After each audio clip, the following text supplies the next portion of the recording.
محترم حضرات، قابل صد احترام معزز سامعین،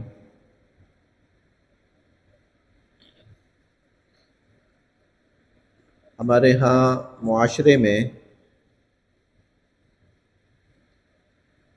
کچھ چیزوں میں بڑی غلطی ہوتی ہے اور یہ غلطی آگے چل کر پھر بڑے مسائل کا سبب بنتی ہے۔ تو آج وہ چند چیزیں آپ حضرات کے سامنے واضح کرنی ہیں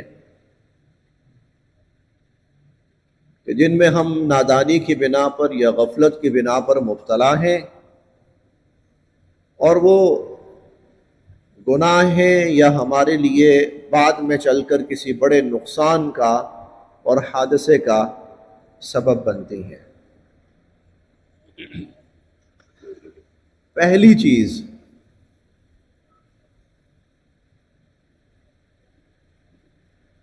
آپ نے ایک لفظ سنا ہوگا، بہت مشہور ہے، عام ہے، آپ نے اس بینر بھی پڑھے ہوں گے اس پر،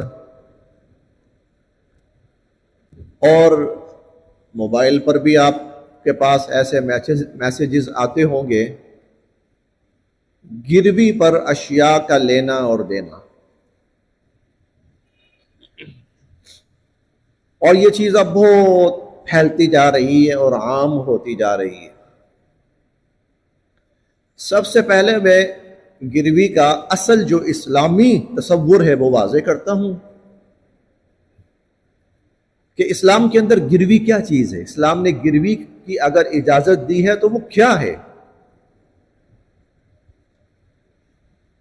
گروی یہ ہے، آپ کسی کو دیتے ہیں قرض، ضرورت مند ہے، آپ کہتے ہیں چلو میں اس کی مدد کر دیتا ہوں، لیکن آپ کو شبہ یہ ہے کہ پتہ نہیں یہ کل کو مجھے واپس کرتا ہے کہ نہیں کرتا، تو نیکی تو میں کر لوں، الٹا میں خود پھنس جاؤں۔ تو کوئی ایسی شورٹی ہونی چاہیے، گارنٹی ہونی چاہیے کہ جو رقم میں بطور قرض اس کو دے رہا ہوں وہ مجھے کل واپس مل جائے۔ اب یہ جو تحفظ چاہ رہا ہے نا، سیکیورٹی چاہ رہا ہے، تو اسلام اسے کہتا ہے کہ تم جس کو قرض دے رہے ہو اس سے کوئی تحفظ حاصل کر لو، جس کی بنا پر تمہیں یقین ہو کہ تمہارا قرض تمہیں واپس مل جائے گا۔ مثلا ایک شخص آپ کے پاس آتا ہے، جناب میں بڑا ضرورت مند ہوں، قرض چاہیے مجھے۔ آپ کہتے ہیں بھائی کیا گارنٹی ہے کہ مجھے واپس کرو گے؟ پاکستان کے اندر قرض کا واپس لینا یہ واقعتاً مسئلہ ہے، یہ واقعتاً مسئلہ ہے۔ بطور مزاح کے یہ بات عرض کر دیتا ہوں، آج تک جب سے پاکستان بنا ہے، جن لوگوں نے ایک دوسرے سے قرض لیے ہیں، حکومتوں سے لیے ہیں، بینکوں سے لیے ہیں، آپس میں لیے ہیں، اگر وہ سارے قرض صرف واپس ہو جائیں نا، صرف قرض واپس ہو جائیں، تو میرا خیال ہے کہ پاکستان کے آدھے مسائل بھی حل ہو جائیں گے اور لوگوں کے تو 80% مسائل حل ہو جائیں گے۔ ہمارے ہاں بہرحال قرض کا واپس لینا ایک مسئلہ۔ اب آدمی قرض دینا چاہتا ہے، ٹھیک ہے بھی میں دے دیتا ہوں، لیکن مجھے واپس ملے گا کہ نہیں ملے گا؟ تو اس کے لیے اسلام یہ چاہتا ہے کہ تم اس سے گروی کا معاملہ کر سکتے ہو۔ گروی کا معاملہ کیا ہے؟ یہ لو بھائی، یہ میں آپ کو قرض دے رہا ہوں، کیا گارنٹی ہے واپس کرو گے؟ وہ کہتا ہے بھائی صاحب یہ میرے گھر کے کاغذات ہیں، رجسٹری ہے، یہ آپ رکھیے، جس دن میں آپ کا قرض آپ کو واپس کروں گا آپ رجسٹری مجھے واپس کر دیجئے گا۔ اس میں کیا ہے؟ صرف یہ ہے کہ جو قرض دے رہا ہے اسے یہ یقین ہے کہ میرا پیسہ مجھے واپس ملے گا۔ یا آدمی کہتا ہے جناب میں آپ سے قرض لے رہا ہوں، آپ کو گارنٹی چاہیے نا، یہ میری گاڑی ہے، گاڑی کے کاغذات ہیں، یہ آپ رکھیے، جس دن میں آپ کو، یا میری موٹر سائیکل ہے، موٹر سائیکل کے کاغذات ہیں، آپ رکھیے، جس دن میں قرض آپ کا واپس کروں گا آپ میرے کاغذات مجھے واپس کر دیجئے گا۔ اب جو قرض لینے والا ہے اسے سہولت ہے کہ اس کا مسئلہ پیسے سے حل ہو جائے گا، اور جو قرض دینے والا ہے اسے یہ یقین ہے کہ میرا قرض مجھے واپس ملے گا۔ گروی یہ ہے، گروی میں صرف اتنی شورٹی ہوتی ہے کہ میں جو قرض دے رہا ہوں مجھے واپس ملے گا، گروی یہ ہے۔ اب اس سے آگے چلیے، اسلام جو قرض کا معاملہ ہے نا، قرض کا، اسلام اس کے عوض کسی قسم کے نفع کی اجازت نہیں دیتا۔ بھئی قرض لے کر آپ قرض کسی کو دے کرنا، آپ نے اس سے نفع نہیں لینا، اس کو فی سبیل اللہ چھوڑو۔ اسی لیے قرآن کریم کے اندر جہاں قرض کا لفظ آتا ہے وہاں قرض حسنہ کا لفظ آتا ہے۔ قرض حسنہ، جس نے کسی کو قرض حسنہ دیا اور جس نے کسی سے قرض حسنہ لیا۔ قرض حسنہ کیا ہے؟ کیا قرض لینا اچھی چیز ہے؟ نہیں، قرض حسنہ کا مطلب یہی ہے کہ بھائی میں آپ کو قرض دے رہا ہوں لیکن اس کے عوض میں قطعاً کسی قسم کا فائدہ آپ سے حاصل نہیں کروں گا۔ یہ اسلام قرض کو جو ہے نا وہ ہر قسم کے نفع سے اسلام جو ہے وہ الگ رکھنا چاہتا ہے، اور اسلام اجازت نہیں دیتا آپ قرض دیں اور اس کے عوض نفع حاصل کریں۔ ہم کیا غلطی کر رہے ہیں؟ بھائی مجھے قرض چاہیے، ٹھیک ہے اپنا گھر دے دو، اب قرض دے کے اس کے گھر سے فائدہ ہم اٹھا رہے ہیں، قرض دے کر اس کے گھر سے فائدہ ہم اٹھا رہے ہیں۔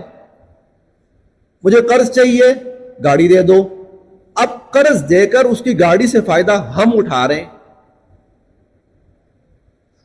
قرض دے دو مجھے، اچھا قرض مل گیا، قرض کے عوض موٹر سائیکل ہے، فائدہ وہ اٹھا رہا ہے۔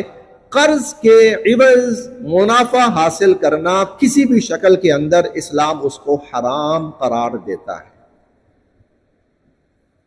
اسلام اس کو حرام قرار دیتا ہے۔ لہٰذا ہمارے ہاں ہر گروی کی وہ شکل جس کے اندر قرض دے کر اس کے عوض نفع حاصل کیا جائے وہ ناجائز ہے اور حرام ہے،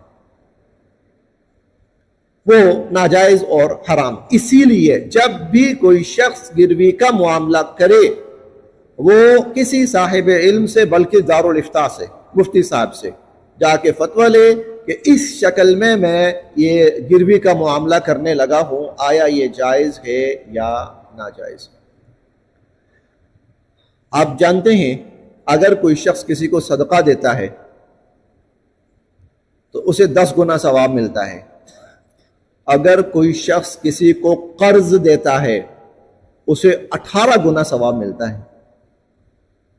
قرض پہ اللہ رب العزت نے اجر رکھا ہے زیادہ، ثواب رکھا ہے زیادہ، 18 گنا ثواب۔ کیوں؟ اس لیے کہ اس کا اجر تم اللہ سے لو، اس کا نفع لوگوں سے حاصل نہ کرو۔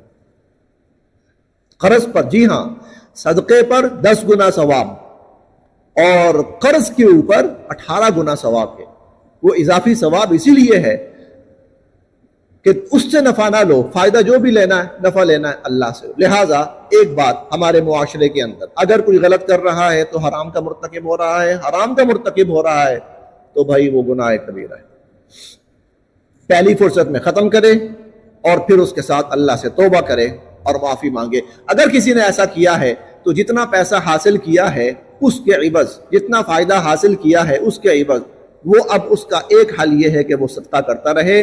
تقریباً میں نے کوئی 10 لاکھ کا فائدہ لیا ہوگا، اس کے عوض 20 لاکھ کا لیا ہوگا، 50 لاکھ کا لیا ہوگا، وہ اندازاً تو وہ صدقہ کرے تاکہ جو وبال اس کے اوپر پڑا ہے کل وہ اس سے محفوظ رہ سکے۔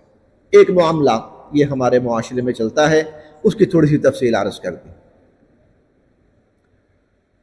دوسری بات، اسلام کہتا ہے جب آپ کوئی بھی معاملہ کریں، یہ بات بہت قابل توجہ ہے، کوئی بھی معاملہ کریں اور وہ معاملہ آپ کا کسی اجنبی کے ساتھ ہو، وہ معاملہ آپ کا اپنے بھائیوں کے ساتھ ہو، وہ معاملہ آپ کا اپنی بیوی کے ساتھ ہو، وہ معاملہ آپ کا اپنی اولاد کے ساتھ ہو، وہ معاملہ آپ کا اپنے والدین کے ساتھ ہو، اس کو 100% واضح کرو، اس میں کسی درجے کا ڈاؤٹ، شک نہ رہنے دو۔ کوئی بھی معاملہ، ابھی میں اس کی تفصیل عرض کرتا ہوں، انشاءاللہ آپ کو بات سمجھ میں بھی آئے گی. کوئی بھی معاملہ ہو، مالی معاملہ خاص طور پر جہاں مال انوالو ہو جائے، اس کو 100% واضح کرو، اس کے اندر کسی قسم کا ڈاؤٹ، شک و شبہ نہ رہنے دو. مثال کے طور پر ایک گھر کے اندر فیملی رہتی ہے.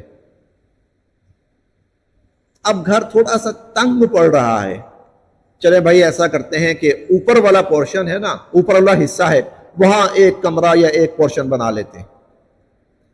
اب یہاں پہ ہوتا یہ ہے کہ والد صاحب یا والدہ زیادہ پیسہ لگاتے ہیں، اور عموماً جو بڑا بھائی ہوتا ہے وہ بھی اس میں شامل ہو جاتا ہے. چلیں میں ابھی اس میں اپنا حصہ ڈال دیتا ہوں کچھ. اچھا اب کیا ہوا؟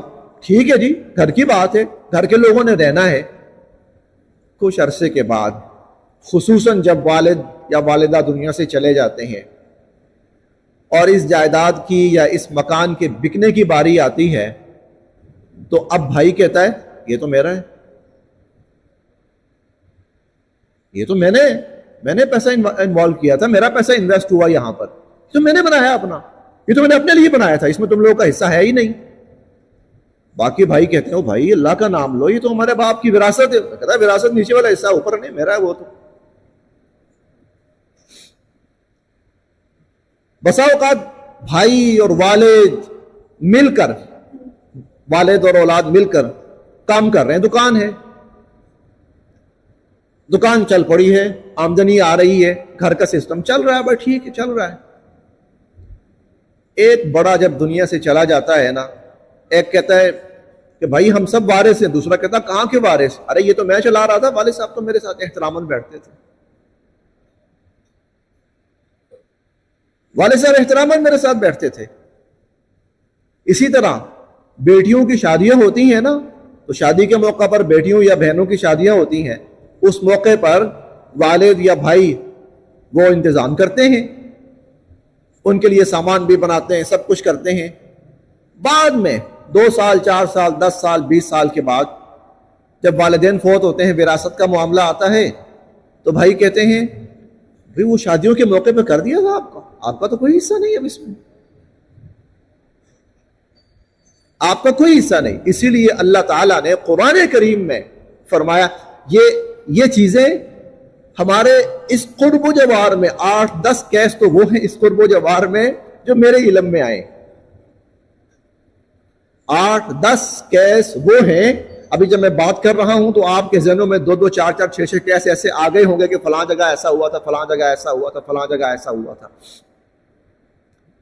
کہیں پلاٹ خریدنا ہے نا، تو والد صاحب کہتے ہیں کہ بیٹوں سے کہتے ہیں بیٹا اب نا پلاٹ خریدتے ہیں، ہمیں کل کو ضرورت پڑے گی. ٹھیک ہے جی، 50,000 اس نے ڈال دیا، لاکھ اس نے ڈال دیا، 2 لاکھ اس نے ڈال دیا، 10 لاکھ والد نے ڈال دیا. اب کل جب بکنے کی باری آئے گی نا، اس وقت تو چلے ضرورت ہے یار، میں بھی کچھ کرتا ہوں، آپ بھی کچھ کریں. کل جب بکنے کی باری آئے گی تو پتہ لگا جی 10 لاکھ والا جو پلاٹ تھا وہ 2 کروڑ کا ہو گیا ہے. اب ہر بندہ اپنا کیلکولیٹر لے کے بیٹھ جائے گا، جی میری جو اس کے اندر ریشو تھی نا وہ اتنی ہے، میری انویسٹمنٹ اتنی ہے. اور خدا نہ خواستہ اگر کوئی ایک آدھ بھائی اس میں شامل نہیں تھا، تو کل اگر کوئی بڑا دنیا سے چلا جاتا ہے تو پیچھے کہتے ہیں بھائی یہ تو ہم 2 بھائیوں نے مل کے خریدا تھا، تیرا تو اس میں لینا دینا ہی کوئی نہیں ہے. اور بہنیں ارے تم لوگ کہاں سے آ گئی ہو، یہ تو بڑا بھائی اور میں اور فلاں اور والد صاحب اور اس طرح، اور میں نے والد صاحب کو بعد میں پیمنٹ کر دی تھی اور ایسا ہو گیا تھا. اسی لیے اسلام یہ کہتا ہے آپ جب بھی کوئی معاملہ کریں وہ بالکل 100% واضح ہونا چاہیے. اسلام کا بڑا پیارا اصول، اس کو یاد رکھ لیجئے. وہ اصول یہ ہے کہ تعاشروا کالاخوان تعاملوا کالاجانب. تعاشروا کالاخوان، بھائیوں کی طرح رہو، جب رہو بھائیوں کی طرح رہو. تعاملوا کالاجانب، اور جب کوئی معاملہ کرو نا تو بالکل اجنبیوں کی طرح کرو. معاملہ کرو بالکل اجنبیوں کی طرح. بھائی مجھے پیسے چاہیے، ٹھیک ہے دیتا ہوں، بطور مدد دے رہے ہو یا بطور تعاون دے رہے ہو، یا بطور صدقہ دے رہے ہو، واضح کرو کہ بھائی یہ پیسہ میں تمہیں دے رہا ہوں اور یہ پیسہ قرض ہے، یہ پیسہ قرض ہے، یا میں دے رہا ہوں بھائی یہ تحفہ ہے، اس کی واپسی نہیں ہے، یا کوئی پلاٹ لیا ہے اس میں ہم صرف 3 افراد شامل ہیں، یہ چوتھا فرد اس میں شامل نہیں ہے۔ اگر کسی کی سوچ ہے کہ شادی کے موقع پر وراثت کا جو حصہ بیٹیوں کا بنتا ہے ان کو شادی کی شکل میں کر دینا ہے، تو پھر ایسا کریں، سب کا حصہ نکالیں، نکال کر سب بیٹیوں سے کہیں بیٹا آپ کا جو حصہ ہے وہ اب ہم آپ پر لگانے لگے ہیں، اور باقی جو بیٹوں کا حصہ ہے وہ ان کو بتا دیا گیا ہے۔ اب وہ جو بیٹیوں کا حصہ نکالا گیا ہے، فرض کیا 10 لاکھ بیٹیوں کا حصہ، ایک بیٹی کا حصہ 10 لاکھ تھا، لگا 8 لاکھ ہے، 2 لاکھ واپس کرو، یہ لو بھائی 2 لاکھ اس کو واپس کرو کہ یہ لو بیٹا آپ کا حصہ چونکہ ہم وراثت میں سے لگا رہے ہیں، جو ترکہ بنے گا اس میں سے لگا رہے ہیں، اس میں سے 10 لاکھ آپ کا حصہ بنتا تھا، 8 لاکھ لگا ہے، یہ 2 لاکھ آپ کا واپس۔ اور اگر زیادہ لگا ہے تو پھر یا تو ان سے لیں یا ان سے لیں، اور یا پھر یہ ہے کہ ان کو معاف کر دیں، ٹھیک ہے بھی ہماری طرف سے یہ تحفہ ہے آپ کے لیے۔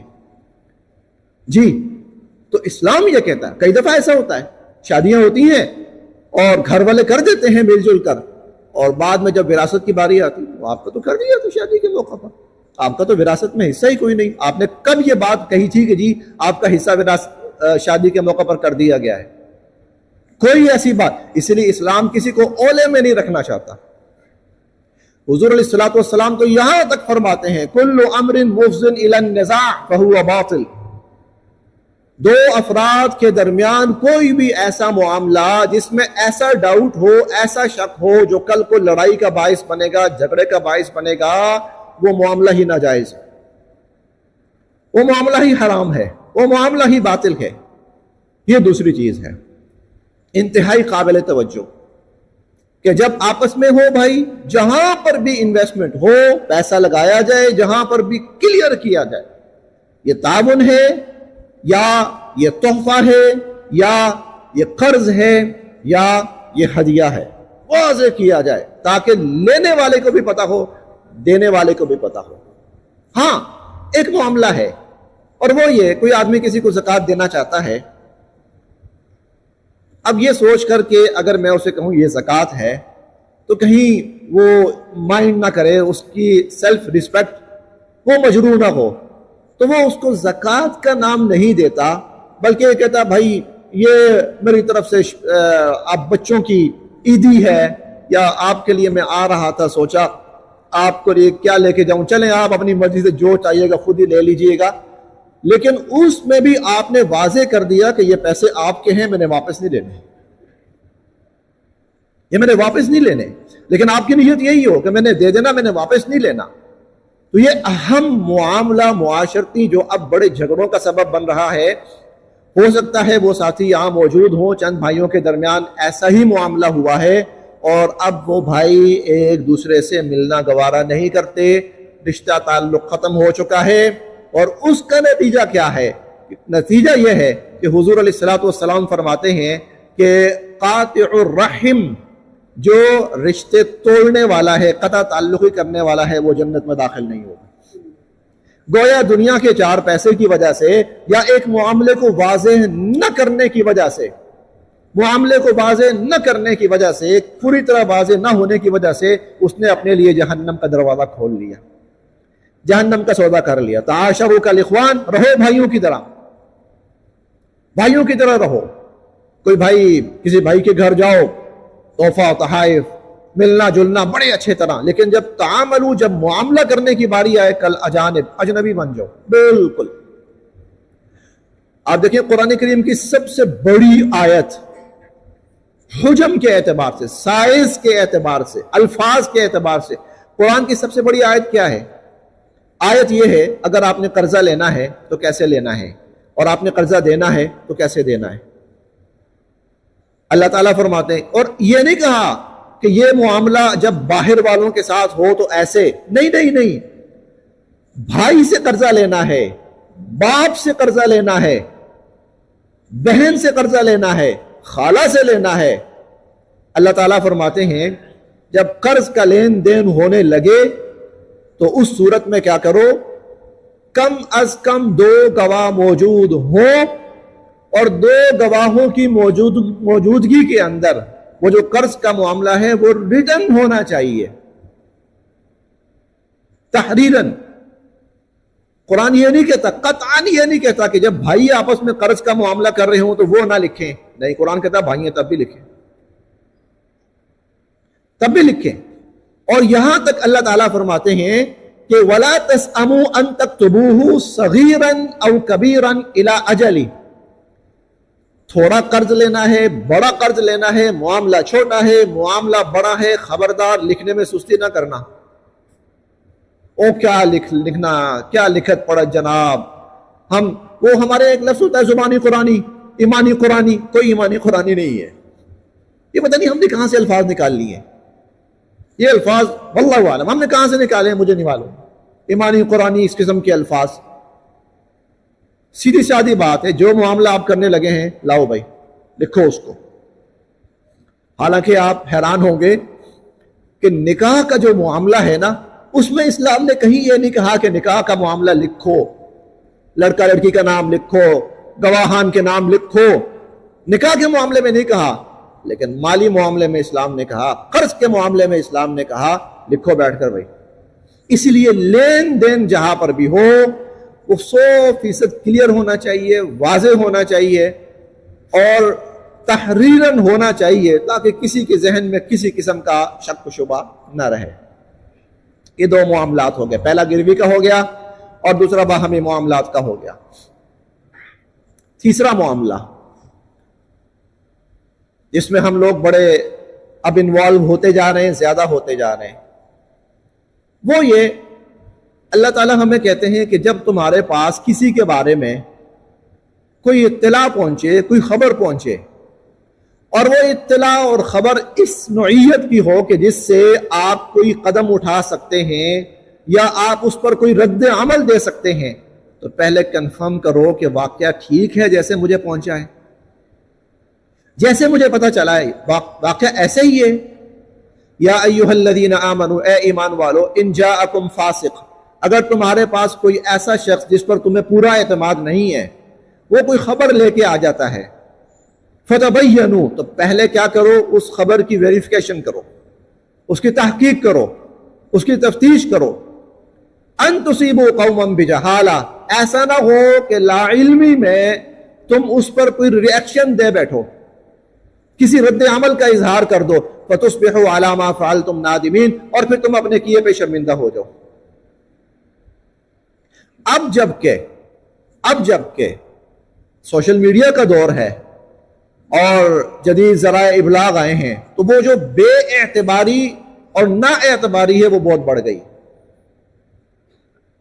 آج بہت زیادہ ضرورت ہے جب بھی ہمارے پاس کوئی واقعہ آئے، اطلاع آئے، خبر آئے جس سے ہمارے ایمان یا یقین یا جس پر ہمارے رد عمل کا دار و مدار ہو۔ ایک تو یہ ہوتا ہے نا، ہمیں کسی نے کہا یار ایسے ہوا، میں کہتا ہوں مجھے کیا ہے بھائی، ہوا تو ہوتا رہے، میرا اس سے کوئی لینا دینا ہی نہیں ہے، وہ چیز ٹھیک ہے غلط ہے کوئی بات نہیں، لیکن کوئی ایسا واقعہ جس پر میں نے رد عمل دینا ہے، کہ جس پر میرے تعلقات کی نوعیت ہے، جس سے میرے ایمان کا مسئلہ ہے، تو فتبین، پھر ایک دفعہ خوب تحقیق کرو، ان تصیبوا قوما بجہالہ، ایسا نہ ہو کہ تم لا علمی میں کوئی ریئیکشن دے بیٹھو، فتصبحوا علی ما فعلتم نادمین، بعد میں اپنے کیے پہ شرمندہ ہو جاؤ۔ آج کل سوشل میڈیا کا دور ہے، آج کل بہت زیادہ تحقیق کی ضرورت ہے۔ جب تک کوئی تحقیق نہ ہو اس وقت تک کوئی بھی بات آگے کرنے سے گریز کیا جائے۔ ہمیں یہ ہوتا ہے نا، زیادہ سے زیادہ وائرل کرو، سینڈ کرو، یہ بھی ایک حماقت چل پڑی ہے، جہالت چل پڑی ہے اب، خصوصاً جب کہ یہ اے آئی ٹیکنالوجی آئی ہے، بہت سے لوگ جانتے ہی ہوں گے، جدید نوجوان تو جانتے ہی ہوں گے، اے آئی ٹیکنالوجی جو آئی ہے اس کے بعد تو بہت زیادہ تحقیق کی ضرورت ہے۔ کسی شخص کی کوئی بات سنیں تو اس بات کو پورا سمجھنے کی کوشش کریں، کسی کی کوئی بات سنے، اس بات کو پورا سمجھنے کی کوشش کریں کہ یہ بات پوری کیا ہے. ادھوری بات کئی دفعہ فارورڈ کی جاتی ہے، کلپ نکالا جاتا ہے چھوٹا سا ادھورا سا. میں آپ کو اس کی مثال عرض کرتا ہوں. آپ نے مولانا طارق جمیل صاحب کا نام سنا ہوگا، عالم اسلام کی بڑی معروف شخصیت ہیں. انہوں نے نا تاریخ کی ایک بڑی شخصیت گزری ہے امام جاحظ، ان کا واقعہ بیان کیا. امام جاحظ کا واقعہ بیان کیا. عربی ادب، عربی گرامر میں امام جاحظ ایک اتھارٹی اور سند سمجھے جاتے تھے. اللہ نے بہت نوازا تھا. عربی ادب کے اندر جب امام جاحظ کا نام آ جاتا ہے بات ختم ہو جاتی ہے. بس امام جاحظ نے اگر یہ بات کہی ہے تو پھر بات بالکل ٹھیک ہے. اگر انہوں نے یہ اصول قائم کیا تو 100% ٹھیک. عربی ادب، عربی گرامر، صرف، نحو کے وہ بہت ہی بڑے صاحب علم انسان تھے. لیکن اللہ کی شان یہ کہ جو شکل و صورت تھی وہ صرف یہ نہیں کہ کم صورت ہے، بلکہ صورت کافی خوفناک قسم کی تھی، بھیانک سی تھی ان کی. اللہ کی شان ہے. شکل و صورت اتنی اچھی نہیں تھی. اتنی اچھی کیا نہیں تھی، اچھی تھی ہی نہیں. علمی مقام بہت بڑا ہے، ادب کا مقام بہت بڑا ہے ان کا، لیکن شکل و صورت جو ہے وہ بڑی عجیب سی ہے. اچھا، مولانا طارق جمیل صاحب اس کا واقعہ بیان کر رہے تھے. امام جاحظ اپنا واقعہ بیان کرتے ہیں. کہتے ہیں ایک دن ایسا ہوا کہ ایک عورت نے نا مجھے دیکھا 2-4 دفعہ، پھر مجھے نا اشارہ کیا آؤ میرے ساتھ. امام جاحظ کہتے ہیں میں بڑا حیران ہوا. مجھے دیکھ کر تو لوگ ڈر کے بھاگتے ہیں، اور یہ اتنی خوبصورت اور حسین و جمیل عورت اور مجھے دیکھ کر بلا رہی ہے، اشارہ کر رہی ہے آؤ میرے ساتھ. چل پڑے، انسان ہے نا بہرحال، چل پڑے. اب عورت آگے آگے ہے اور امام جاحظ پیچھے پیچھے. چلتے چلتے چلتے چلتے وہ عورت نا ایک دکان آئی، اس دکان میں داخل ہوئی. امام جاحظ پہلے رک گئے، اندر جاؤں کہ نہ جاؤں. کہنے لگے چلو یہاں تک آ گئے ہوں، اندر بھی چلا جاتا ہوں. اندر گئے تو دکان کے اندر ایک مصور بیٹھا ہوا تھا، پینٹر جو ہوتا ہے تصاویر بنانے والا، وہ بیٹھا ہوا ہے. تو وہ عورت امام جاحظ کی طرف اشارہ کر کے کہتی ہے یہ دیکھ لو. اشارہ کر کے عورت چلی جاتی ہے. امام جاحظ پوچھتے ہیں اس بندے سے بھئی کیا معاملہ ہے، یہ عورت مجھے یہ لائی ہے یہاں پر، کیا ہے یہ، تم تو پینٹنگ کر رہے ہو، یہ کیا معاملہ ہے. تو وہ آدمی کہنے لگا بات یہ ہے کہ یہ عورت میرے پاس آئی اور آ کر مجھے کہنے لگی کہ میں نے شیطان کی شکل بنانی ہے اور مجھے شیطان کی تصویر بنا کے دو. میں نے اس سے کہا بھئی شیطان کی تصویر کیسی ہوتی ہے، مجھے تو نہیں پتا کیسا ہوتا ہے شیطان. تو وہ کہتی ہے اچھا چلو میں ایسا کرتی ہوں کہ میں کوئی آدمی لے کے آتی ہوں، تو تم نہ ایسا کرنا کہ اس کی شکل بنا دینا، سمجھنا کہ وہ شیطان کی شکل ہوگی ایک طرح کی. اب وہ عورت چلی گئی ہے اور آپ کو لے کر آ گئی ہے کہ بھئی یہ شیطان کی شکل جو ہے نا اس بندے جیسی بنا دو، سمجھو یہ شیطان کی شکل ہے.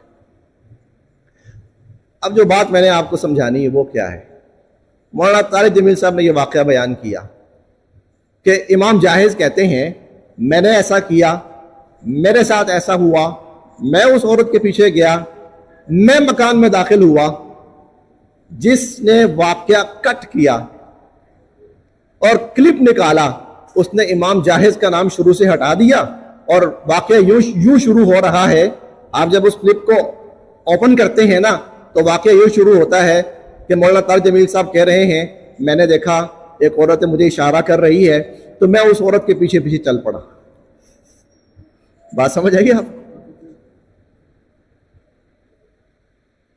اسی لیے میں عرض کر رہا ہوں جب آپ کے سامنے کوئی ایسی بات ہے تحقیق کرو پوری بات کیا ہے، تحقیق کرو پوری بات. یہ واقعہ میں نے 2-3 دفعہ سنا. اب مجھے نا بعد میں جا کے واقعہ سمجھ آیا کہ مولانا طارق جمیل صاحب امام جاحظ کا واقعہ بیان کر رہے ہیں. یہ تو وہ عربی ادب کا بڑا معروف انسان تھا، اس کا واقعہ لیکن جس نے کٹ کیا ہے اس نے شروع سے امام جاہز کا نام کاٹ کے جہاں سے یہ شروع ہوا نا کہ اس عورت نے مجھے اشارہ کیا، یہاں سے واقعہ شروع ہوا. انا للہ و انا. اب کوئی بھی انجان سننے والا سوچے گا یار یہ لوگ یہ دین کی تبلیغ کریں گے، یہ لوگ اسلام بتائیں گے ہمیں، اپنا کردار ان کا یہ. یا ایھا الذین آمنوا ان جاءکم فاسق بنبأ فتبینوا ان تصیبوا قوما بجہالہ.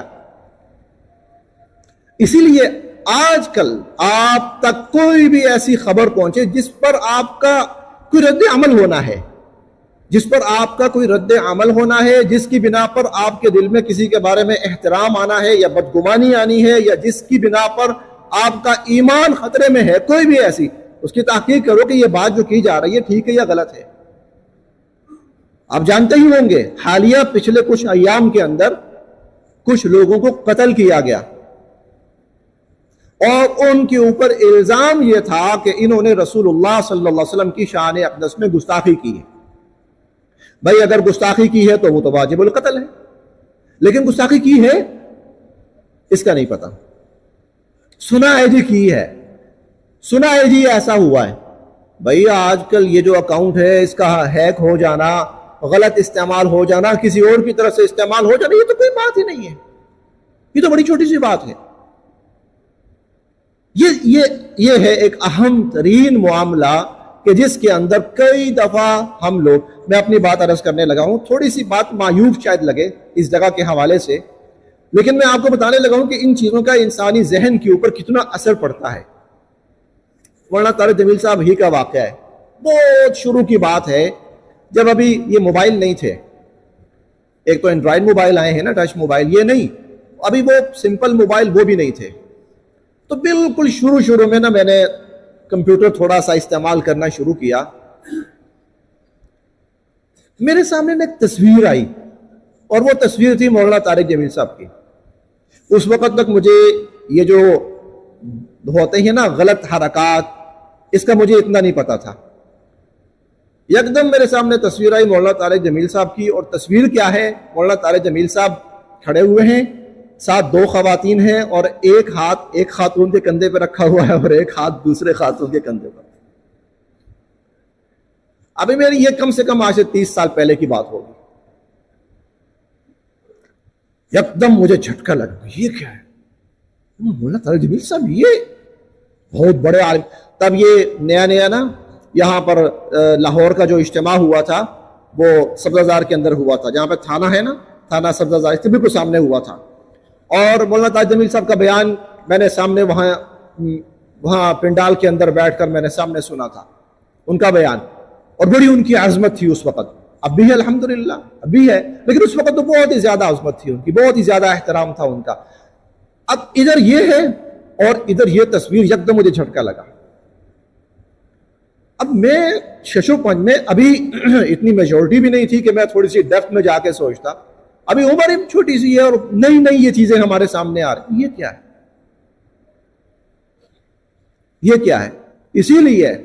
اسی لیے اسلام یہ کہتا ہے یا ایھا الذین آمنوا، اے ایمان والو، ان جاءکم فاسق، اگر تمہارے پاس کوئی ناقابل اعتبار شخص یا کسی ناقابل اعتبار ذریعے سے کوئی خبر پہنچے، فتبینوا، اس کی خوب تحقیق کیا کرو. اور آج کا سب سے ناقابل اعتبار ذریعہ ہمارا جدید سوشل میڈیا ہے. ہمارا جدید، میں آپ کو اسی سے متعلق ایک اور بات سناتا ہوں، ذاتی بات. یہ تو بہت ہی پرانی بات ہے، شاید یہ بات ہوگی 88 کی یا 89 کی، اتنی بات ہو گئی ہے. تب اخبارات آیا کرتے تھے، اب بھی آتے ہیں، لیکن تب اخبار کا بڑا کریز ہوا کرتا تھا لوگوں کو. یہ 1 اپریل جب آتی ہے نا تو اپریل فول منایا جاتا ہے. اب یہ غالباً کہ نوائے وقت اخبار تھی، اس کے اندر ایک خبر لگی تھی، چھوٹی سی خبر لگی تھی. خبر یہ لگی تھی کہ جہاز جو ہے وہ چوبرجی کے قریب سڑک پہ آ کے اس طرح اس نے مجبوراً لین کیا ہے کہ اس کو وہ جہاز چلتا جا رہا ہے سڑک کے اوپر، اور اس سے ارد گرد گاڑیوں کو نقصان پہنچا اور عمارتوں کو نقصان پہنچا ہے.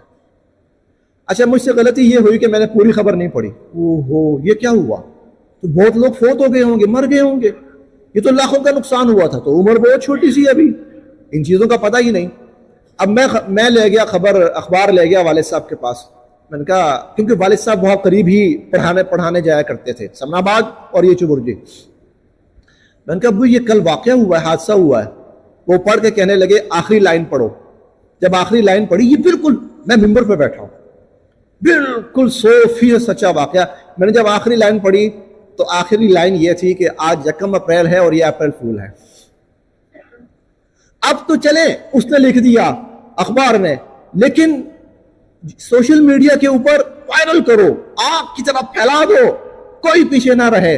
اور ہم لوگ سب سے زیادہ بے وقوف بنتے ہیں، احمق بنتے ہیں، ہماری عقل ماری جاتی ہے، ہماری سوچنے سمجھنے کی صلاحیت جو چیز سب سے زیادہ مارتی ہے وہ آج کا سوشل میڈیا۔ یہ ہو گیا، وہ ہو گیا، ایسے ہو گیا، ویسے ہو گیا، اور ہم پاگلوں کی طرح اس کے پیچھے بھاگ رہے ہوتے ہیں۔ یا ایھا الذین، تو تیسرا معاملہ کہ جب کوئی بھی ہمارے پاس اطلاع پہنچے، خبر پہنچے، ہمارا دین ہمیں یہ کہتا ہے پہلے اس کو پوری طرح تحقیق کرو، اس کی پوری طرح اس کی تفتیش کرو، اگر وہ چیز سچ ثابت ہوتی ہے تو بہت اچھا ہے، اس کو پھیلانا ہے پھیلاؤ، اس پر ریاکشن دینا ہے ریاکشن دو، لیکن اگر وہ چیز غلط ہے، اگر وہ چیز جھوٹ ہے تو پھر اس کو وہیں پر چھوڑ دو اور اس سے اپنے آپ کو چھڑا لو۔ ایسا نہ ہو اپنا ایمان برباد کر بیٹھو، ایسا نہ ہو۔ ابھی یہ چند سال پہلے کا واقعہ، سیالکوٹ کے اندر 2 نوجوانوں کو ڈاکو سمجھ کر مار دیا گیا تھا، یہ تو بڑا قریب کا واقعہ ہے، اور مار دیا گیا تھا اور ان کی لاشوں کو بجلی کے کھمبوں کے ساتھ اور تاروں کے ساتھ لٹکا دیا گیا تھا۔ ڈس انفارمیشن وہ کیا ہے؟ سنی، چلو بھائی چلو فوراً نہیں چھوڑنا، مار دو۔ اب وہ جتنے لوگ اس میں شامل ہوئے وہ سب کے سب قاتل، سب کے سب قاتل۔ اور حضور علیہ الصلوۃ والسلام فرماتے ہیں جو ایک جملے کے ساتھ کسی بے گناہ مسلمان کے قتل میں شامل ہوا، من اعان فی قتل رجل مسلم بشطر کلمہ، ایک کلمے کے ساتھ کسی بے گناہ مسلمان کے قتل میں شامل ہوا تو مکتوب بین عینیہ، قیامت کے دن اس کی دونوں آنکھوں کے درمیان یعنی پیشانی پہ لکھا ہوگا آئس من رحمت اللہ، آج تو اپنے آپ کو اللہ کی رحمت سے مایوس سمجھ لے، آج تو اپنے آپ کو۔ اور ہم ایسا کر رہے ہیں، مار دو۔ ارے بھائی کیوں مار دو؟ کیا آپ کے پاس پوری تحقیق ہے کہ ایسا ہوا ہے؟ اس تک ہم نوبت ہی نہیں آنے دیتے۔ اللہ پاک ہم سب کے لیے عمل کی راہیں آسان فرمائے۔ 3 باتیں عرض کی ہیں، آج کی گفتگو کا خلاصہ یہ ہے، 3 باتیں عرض کی ہیں۔ نمبر 1، گروی کا لینا دینا بہت سی صورتوں میں ناجائز اور حرام ہے، لہٰذا جب بھی گروی کا معاملہ کیا جائے اس کے اندر پوری تحقیق کر کے جائز ہو تو اپنایا جائے، ناجائز ہو تو اس سے بچا جائے۔ نمبر 2، اسلام یہ کہتا ہے جب بھی آپ کوئی معاملہ کریں کسی کے ساتھ بھی، اس کو پوری طرح واضح کریں، اس میں کسی قسم کا شک و شبہ نہ رہنے دیں، چاہے باپ کے ساتھ ہو، چاہے والدہ کے ساتھ ہو، چاہے بھائیوں کے ساتھ ہو، چاہے بہنوں کے ساتھ ہو۔ اور تیسری بات یہ ہے کہ جب بھی ہم تک کوئی اطلاع پہنچے، خبر پہنچے، اگر ہم اس پر کوئی ریاکشن دینا چاہتے ہیں یا ایمان رکھنا چاہتے ہیں، اس کی پوری تحقیق ہونی چاہیے، ورنہ لا علمی میں انسان یا تو اپنے ایمان کا نقصان کر بیٹھتا ہے یا جان کا اور ملک کا نقصان کر بیٹھتا ہے۔ اللہ ہم سب کے لیے عمل کی راہیں آسان